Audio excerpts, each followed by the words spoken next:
Gurudev, in the Astavakra Gita, you often speak about the nature of thoughts in the mind. Could you elaborate on how thoughts manifest and their impact on our consciousness? Thoughts, they are like colors. When I was young, I used to imagine thoughts coming out in different colors: blue, red, yellow. It is a fascinating thing to see hundreds of people, each with their own thoughts, own rainbow of thoughts. I often wondered why creation didn't include such colorful thoughts. It would have added more fun to existence.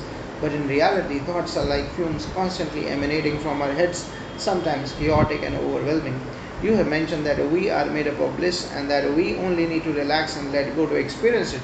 Can you explain how one can tap into this inherent bliss?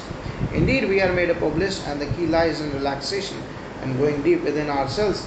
Often we get tired or frustrated with our thoughts and emotions, but instead of seeking bliss externally, we need to drop into the depth of our hearts. There lies our true nature, blissful and serene. Could you discuss the difference between knowledge that pertains to the changing world and the experiential knowledge of the unchanging self? Absolutely.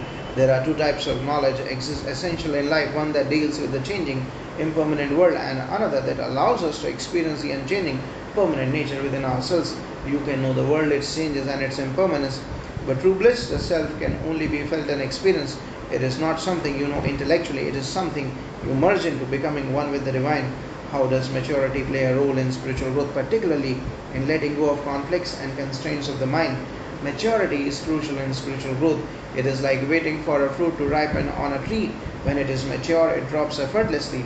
Similarly, when our minds mature, conflicts and constraints naturally drop away. This maturity brings dispassion and clarity, allowing us to see beyond our cravings and attachments.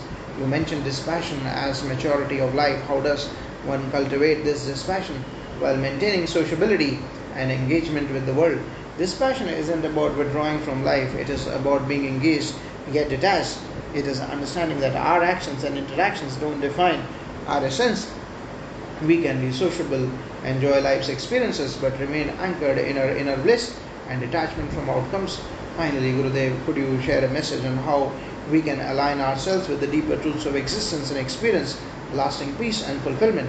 The deeper truths of existence are realized through inner exploration, and spiritual practices seek not just knowledge but the experience of that which is eternal and unchanging within you. Let go of the transient and embrace the eternal, for therein lies true peace and fulfillment.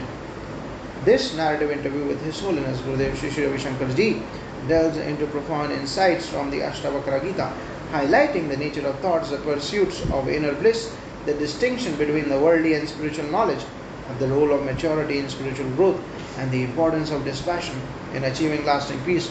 His teachings guide us towards a deeper understanding of ourselves and the universe, emphasizing the path to true fulfillment and spiritual realization. Jai Gurudev.